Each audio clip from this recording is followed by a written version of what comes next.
नमस्कार दोस्तों, आप सभी का हमारे यूट्यूब चैनल डायमंड अकेडमी 245 पर स्वागत है। आज हम इंडियन पॉलिटी के टॉप 50 MCQ लेकर आए हैं। हर प्रकार के कंपटीशन एग्जाम में अक्सर पूछे जाते हैं। आज का जो हमारा टॉपिक है वह है सर्वोच्च न्यायालय। क्वेश्चन नंबर 1, भारतीय संविधान के किस भाग में संघीय न्यायपालिका का उल्लेख है? भाग 4।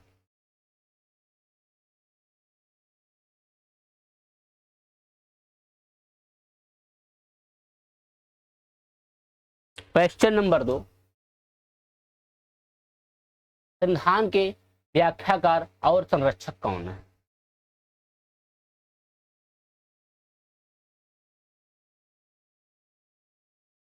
सर्वोच्च न्यायालय। क्वेश्चन नंबर 3, भारतीय संविधान की व्याख्या करने का मुख्य अधिकारी कौन है?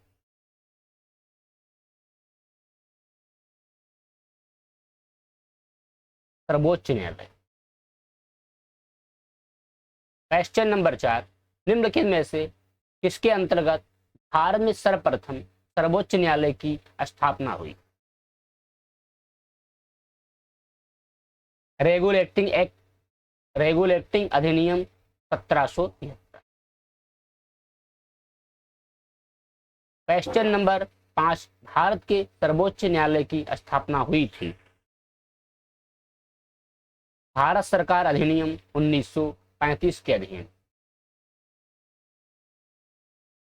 क्वेश्चन नंबर 6, मूल रूप से संविधान में सर्वोच्च न्यायालय में मुख्य न्यायाधीश के अतिरिक्त कितने न्यायाधीश की व्यवस्था थी? 7। क्वेश्चन नंबर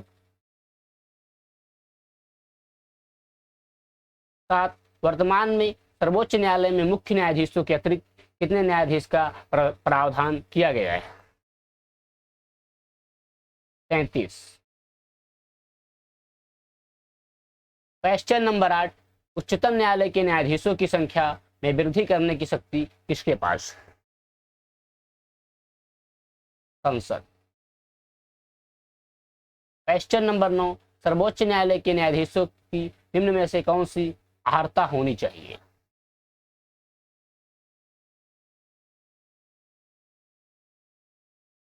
ए, वह किसी एक या अधिक उच्च न्यायालयों में लगातार कम से कम 5 वर्ष तक न्यायाधीश के रूप में कार्य कर चुका हो।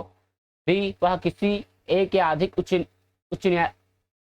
न्यायालयों में लगातार 10 वर्षों तक अधिवक्ता रहा हो। वह एक पारंपरिक विधिवक्ता हो। उपयुक्त में से कोई नहीं। दोस्तों, आपका जो राइट आंसर है वो है डी, उपयुक्त में से कोई नहीं। उपयुक्त में से कोई भी नहीं दोस्तों, उपयुक्त में से कोई भी। आपका राइट आंसर है डी। क्वेश्चन नंबर 10, सर्वोच्च न्यायालय के मुख्य न्यायाधीश की नियुक्ति कौन करता है? राष्ट्रपति। क्वेश्चन नंबर 11, सर्वोच्च न्यायालय के अन्य न्यायाधीशों की नियुक्ति कौन करता है? राष्ट्रपति। क्वेश्चन नंबर 12, भारत के कार्यवाहक मुख्य न्यायाधीश की नियुक्ति कौन करता है? राष्ट्रपति। क्वेश्चन नंबर 13, राष्ट्रपति सर्वोच्च न्यायालय के अन्य न्यायाधीशों की नियुक्ति किसके परामर्श करते हैं? सर्वोच्च न्यायालय के मुख्य न्यायाधीश। क्वेश्चन नंबर 14, सर्वोच्च न्यायालय में तदर्थ न्यायाधीशों की नियुक्ति किस देश की न्याय प्रणाली से प्रेरित है? फ्रांस। क्वेश्चन नंबर 15, भारतीय संविधान में तदर्थ न्यायाधीशों की नियुक्ति का प्रावधान है? इनमें से सभी में। सर्वोच्च न्यायालय में, उच्च न्यायालय में, जनपद और सत्र न्यायालय में। क्वेश्चन नंबर 16, सर्वोच्च न्यायालय में तदर्थ न्यायाधीश की नियुक्ति होती है जब न्यायालय के किसी सत्र के लिए न्यायाधीशों का कोरम पूर्ति नहीं होता। क्वेश्चन नंबर 17, सर्वोच्च न्यायालय में तदर्थ न्यायाधीशों की नियुक्ति कौन कर सकता है? राष्ट्रपति की अनुमति प्राप्त उत्तर सर्वोच्च न्यायालय का मुख्य न्यायाधीश। क्वेश्चन नंबर 18, सर्वोच्च न्यायालय में न्यायाधीशों की नियुक्ति होने के लिए व्यक्ति को कम से कम कितने वर्ष का उच्च न्यायालय का एडवोकेट होना चाहिए? 10 वर्ष। क्वेश्चन नंबर 19, भारत के सर्वोच्च न्यायालय का एक न्यायाधीश कितनी उम्र तक अपने पद पर बना रह सकता है? 65 वर्ष। क्वेश्चन नंबर 20, उच्चतम न्यायालय के न्यायाधीशों की सेवानिवृत्ति की आयु है?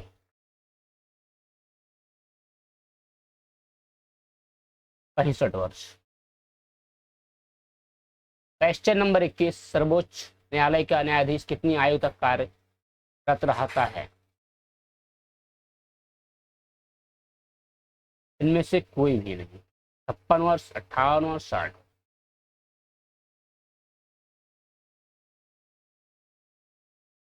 क्वेश्चन नंबर 22, सर्वोच्च न्यायालय के न्यायाधीशों को उसके पद से केवल किन प्रमाणित आधारों पर हटाया जा सकता है? असमर्था। क्वेश्चन नंबर 23, सर्वोच्च न्यायालय के न्यायाधीशों को कदाचार और असमर्था के प्रमाणित आधार पर संसद किस तरह महाभियोग का प्रस्ताव पारित कर सकती है? संसद के दोनों सदनों द्वारा अलग अलग अपने कुल सदस्यों की संख्या के बहुमत तथा उपस्थित एवं मतदान करने वाले सदस्यों को के 2/3 बहुमत का प्रस्ताव द्वारा। क्वेश्चन नंबर 24, सर्वोच्च न्यायालय के न्यायाधीशों के विरुद्ध महाभियोग का प्रस्ताव पारित हो जाने पर पदच्युत का आदेश कौन जारी कर सकता है? पदच्युत का आदेश कौन जारी कर सकता है?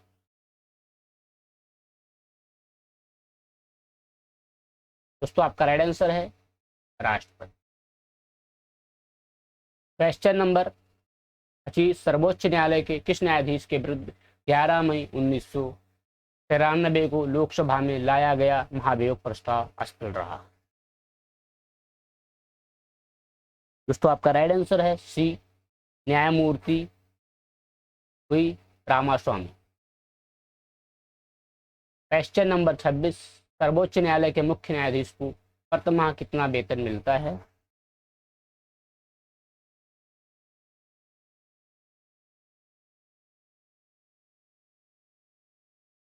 ₹2,80,000। क्वेश्चन नंबर 27, सर्वोच्च न्यायालय के अन्य न्यायाधीशों को प्रतिमाह कितना वेतन मिलता है? 2,50,000।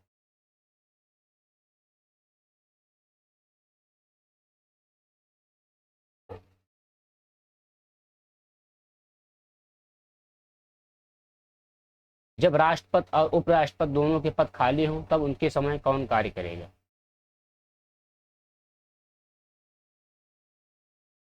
भारत के मुख्य न्यायाधीश। क्वेश्चन नंबर 29, निम्नलिखित में से भारत के किस मुख्य न्यायाधीश ने राष्ट्रपति के रूप में काम किया? Justice M Hidayatullah. Question number 30, सेवानिवृत्ति के पश्चात सर्वोच्च न्यायालय के न्यायाधीश वकालत कर सकते हैं? किसी भी न्यायालय में नहीं। क्वेश्चन नंबर 31, सर्वोच्च न्यायालय के अधिकार क्षेत्र में वृद्धि करने का अधिकार किसे प्राप्त?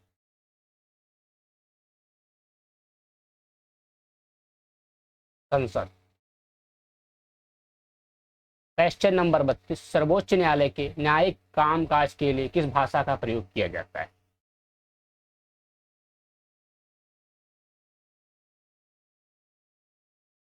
अंग्रेजी। क्वेश्चन नंबर 33, सर्वोच्च न्यायालय किस संस्था का निरीक्षण कर सकता है? अधीनस्थ न्यायालय। क्वेश्चन नंबर 34, भारत में न्यायपालिका है स्वतंत्र।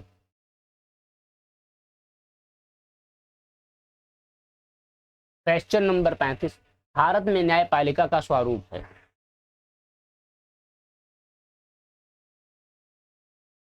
एकीकृत। क्वेश्चन नंबर 36, राष्ट्रपति और उपराष्ट्रपति के निर्वाचन के विवाद के मामलों को इसको प्रस्तुत किया जाता है। संसद, सॉरी, भारत का उच्चतम न्यायालय।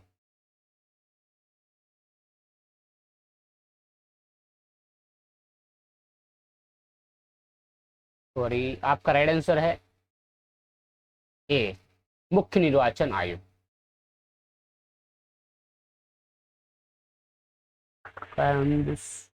236 का आपका जो राइट आंसर है सी, 37 का जो होगा ए होगा। 1 मिनट,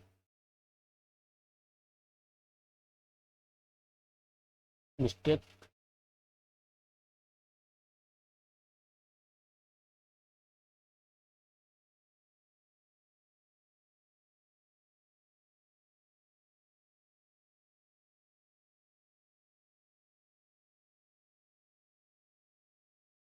दोस्तों आपका राइट आंसर है सी।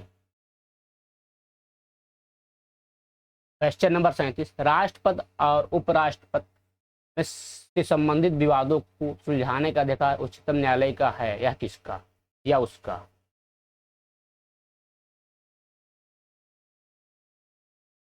मौलिक अधिकार। क्वेश्चन नंबर 38, राष्ट्रपति कानूनी मामलों में किससे परामर्श ले सकता है? सर्वोच्च न्यायालय।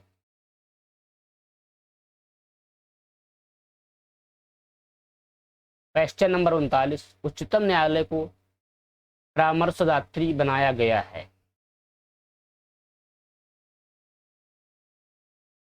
अनुच्छेद 143 में। क्वेश्चन नंबर 40, न्यायिक पुनर्विलोकन का अधिकार किससे है? उच्चतम न्यायालय। क्वेश्चन नंबर 41, भारत में न्यायिक पुनरीक्षण की शक्ति का प्रयोग किया जाता है। सर्वोच्च न्यायालय तथा उच्च न्यायालय। क्वेश्चन नंबर 42, उच्चतम न्यायालय के न्यायिक पुनरीक्षण का कार्य का क्या अर्थ है? कानूनों की संवैधानिक वैधता का पुनरीक्षण। क्वेश्चन नंबर 43, न्यायिक पुनर्विलोकन का अर्थ है कि सर्वोच्च न्यायालय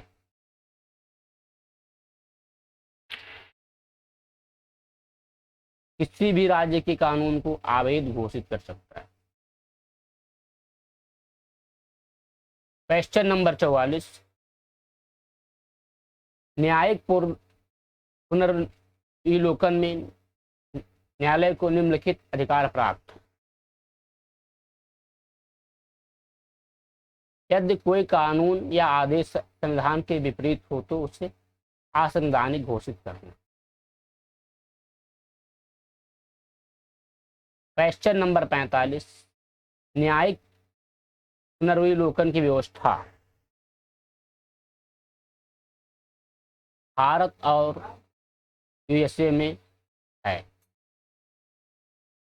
क्वेश्चन नंबर 46, केंद्र और राज्यों के विवादों का समाधान करना सर्वोच्च न्यायालय के जिस क्षेत्र अधिकार के अंतर्गत आता है वह है प्रारंभिक। क्वेश्चन नंबर 47, निम्नलिखित में से किस मामले को उच्च न्यायालय में प्रत्यक्ष रूप से दाखिल नहीं किया जा सकता है? दो अथवा अधिक राज्यों के बीच विवाद। आपका राइट आंसर है ए।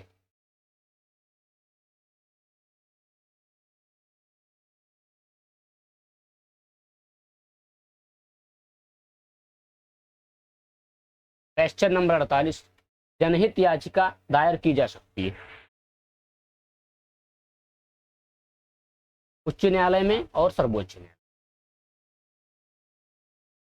क्वेश्चन नंबर 49, सर्वोच्च न्यायालय इसे हटाने के लिए राष्ट्रपति को सिफारिश कर सकता है। सर्वोच्च न्यायालय किसे हटाने के लिए राष्ट्रपति से सिफारिश कर सकता है? संघ लोक सेवा आयोग के अध्यक्ष व सदस्यों।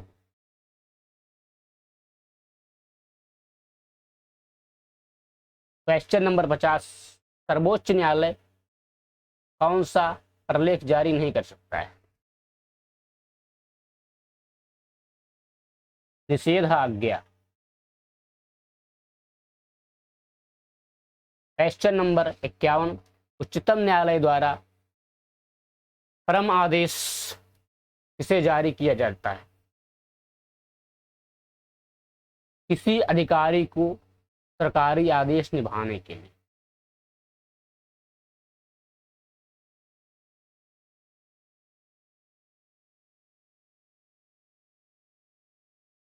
क्वेश्चन नंबर 52, निम्नलिखित में से उच्च न्यायालय उच्चतम न्यायालय की वह रिट आदेश कौन सा है जो किसी प्राधिकार को रद्द करने के लिए लिया जाता है? अधिकार परीक्षा रिट।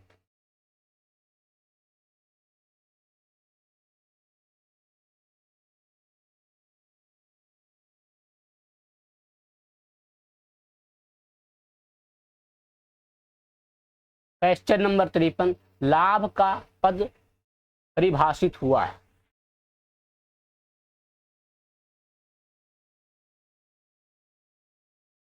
सर्वोच्च न्यायालय का।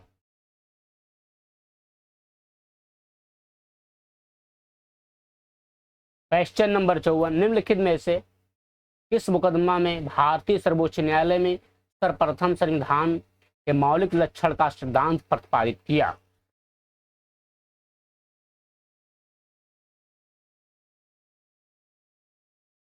गोलकनाथ बनाम पंजाब राज्य। क्वेश्चन नंबर 55, भारतीय संविधान का कौन सा अनुच्छेद संवैधानिक विवाद में सर्वोच्च न्यायालय की अपीलीय क्षेत्राधिकार से संबंधित है? अनुच्छेद 134A को मिलाकर अनुच्छेद 133 को पढ़ना।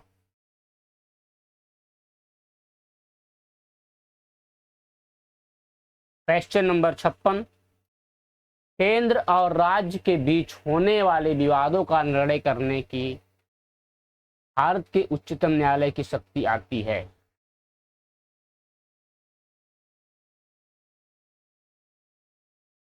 इसकी मूल अधिकारिता के अंतर्गत।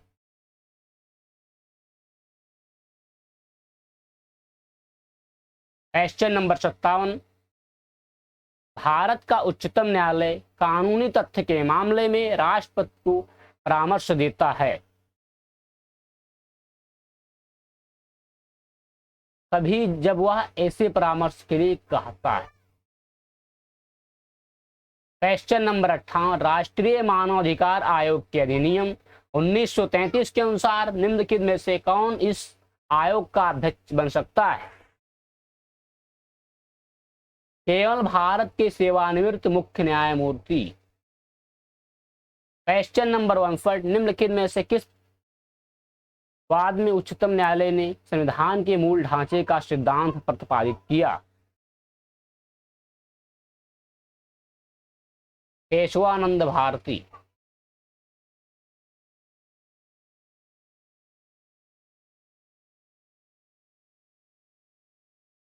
क्वेश्चन नंबर 60, किस विवाद में सर्वोच्च न्यायालय ने कहा कि संसद को मूल अधिकार में संबोधन करने की शक्ति प्राप्त है पर वह संविधान के मूल ढांचे में संशोधन नहीं